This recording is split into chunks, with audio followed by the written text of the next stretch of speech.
Tai matot vieną iš statomų viadukų, kuris statomas Rail Balticos sankasos apimty.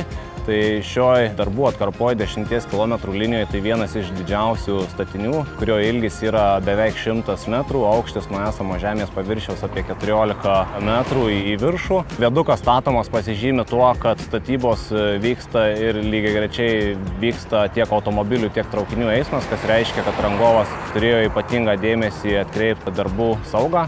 Tai šiuo metu darbai jau yra atlikti apie 70% apimtim. Ir taip pat galima būtų pažymėti, kad statant šį viaduką Lietuvoje buvo pirmą kartą panaudoti 1,80 m diametro skersmens poliai, kurių gylis buvo daugiau negu 20 metrų.